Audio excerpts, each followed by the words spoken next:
Y este conocimiento, que en su momento fue bastante discutido, se pudo reproducir en Guadalajara, en Brasil, en la India, en Pakistán y en Glasgow. Y luego hicimos esta publicación en donde analizamos en diversos lugares del mundo cómo les iba a los niños desnutridos versus los que comían bien. Incluso organizamos 2 eventos grandes, uno en 97 y otro en 2006, con prácticamente los mismos asistentes, encabezados por el doctor Ronald Barr, que es un experto en nutrición y leucemia, y esto nos permitió involucrarnos ahí en algunas labores de investigación. Es decir, buscando una respuesta de por qué los niños con leucemia les iba mal en México, encontramos que la respuesta era que no comían bien. Y esto fue motivo de investigaciones durante algún tiempo. Hicimos incluso algunas publicaciones en estas revistas, y esta última que hicimos entre David, Sergio Ponce y yo, analizamos pues el estado nutricional y el estado socioeconómico como factores pronósticos de niños con leucemia aguda linfoblástica, que luego también en otras revisiones pudimos confirmar. Bien, hasta aquí los datos de qué fue lo que encontramos buscando la explicación de por qué les iba mal a los niños. Ahora vamos a hablar un poco de la cuestión de los trasplantes de médula ósea. Fíjense, cuando yo salí en 82 del Hospital de Nutrición, en aquella época el hospital tenía este aspecto, ahora ya está muy cambiado. Me fui a la Clínica Mayo a trabajar en cosas de anemia plástica con el grupo del doctor Kyle, que está aquí sentado. Y ahí había entonces, estaban comenzando a hacer trasplantes de médula ósea, y quien los hacía es este doctor que se llama Clark Hoagland. Este hombre trasplantaba, pues como antes lo hacían, ¿verdad?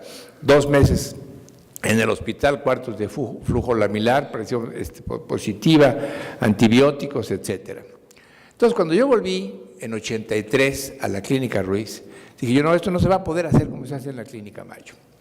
Entonces, el problema del trasplante de médula ósea cuando yo regresé es que era muy caro y que además necesitaba unidades especiales en hospitales, que no había muchas en México, había tal vez 1 o 2, y que requería médicos muy entrenados.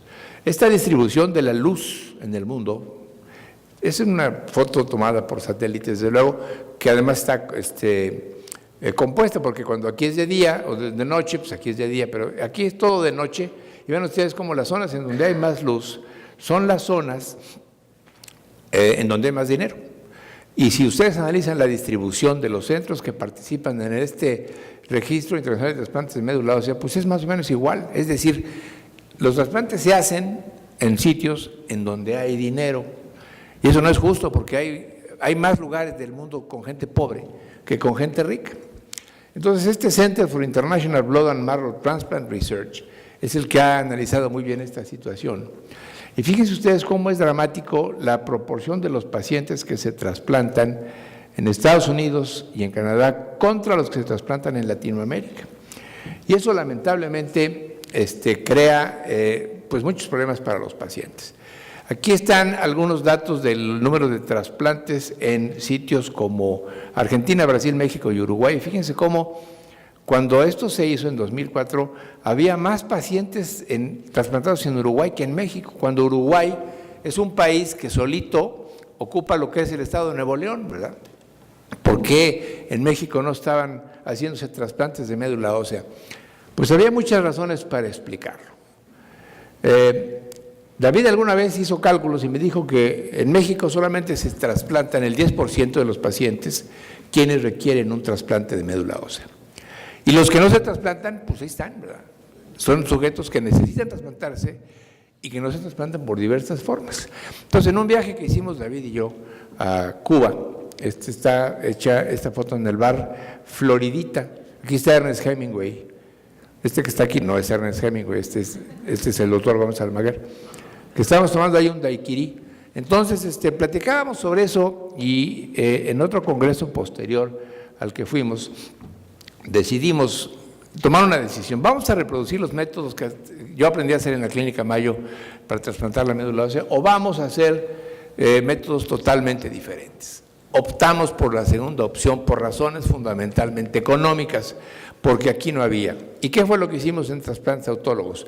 Comenzamos a hacerlos en 93 y lo que hicimos fue hacerlos fuera del hospital, no congelar las células, hacer quimioterapias cortas, hacer aféresis de manera ambulatoria para obtener por lo menos 1 millón de células por kilo y darles antibióticos. Y y utilizar factores de crecimiento.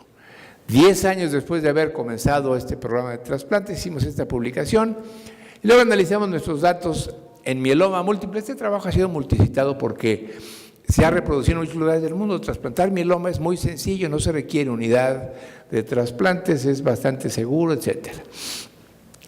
Hemos hecho, para abril de 2017, 500 trasplantes autólogos. El 95% de las veces los hemos hecho fuera del hospital, hemos tenido que hospitalizar al 5%, entre 1 y 4 aféresis son suficientes para trasplantar a los pacientes.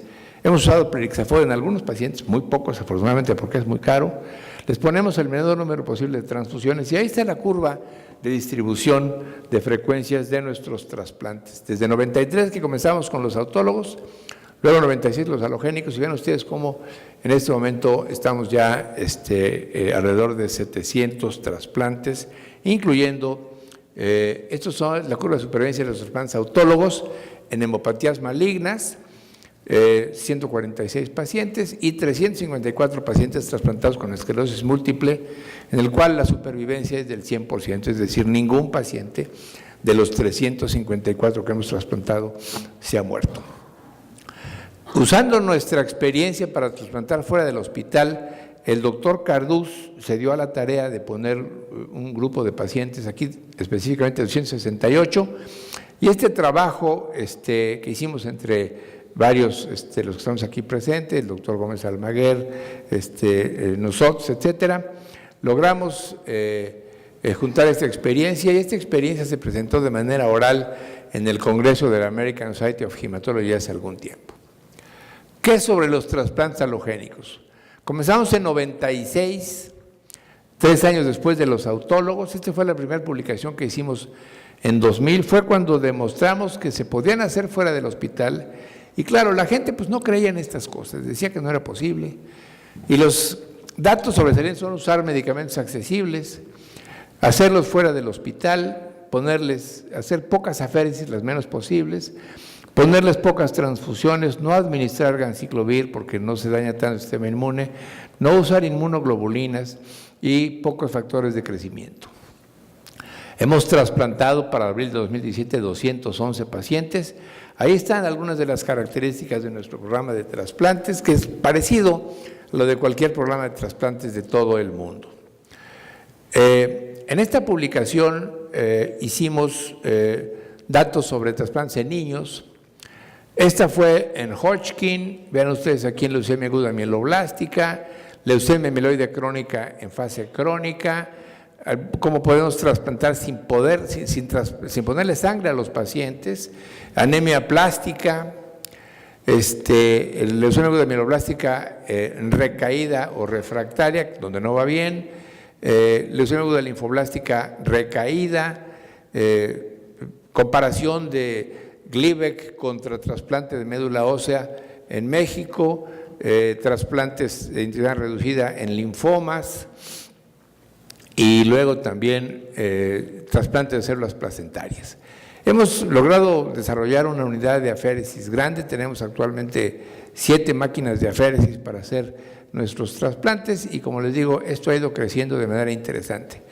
En esclerosis múltiple hemos trasplantado 354 pacientes, usando lo que ahora se llama el método mexicano para trasplantar pacientes con esclerosis múltiple. Nos utilizamos ciclofosfamida en 4 dosis, 200 miligramos por kilo dosis total, y luego rituximab. Les ha ido razonablemente bien a los pacientes, y vean ustedes de dónde vienen los pacientes. Pues vienen la mayoría de Estados Unidos, luego también hay por ahí de Noruega, de Inglaterra, de Canadá, Australia, Holanda, México, que son poquitos porque ustedes saben que aquí no es frecuente la esclerosis múltiple, y otros sitios. La curva de supervivencia nos ha ido bastante bien. Y en relación a resultados, fíjense cómo el grado de discapacidad se reduce después del trasplante, fundamentalmente en las formas recurrente, remitente y primaria progresiva de esclerosis múltiple. Este trabajo se encuentra ya en prensa y es interesante señalar aquí que somos coautores de este trabajo pues las personas para las que yo más he trabajado en mi vida, porque si uno se pone a analizar, bueno, ¿para qué trabaja uno a hacer estas cosas?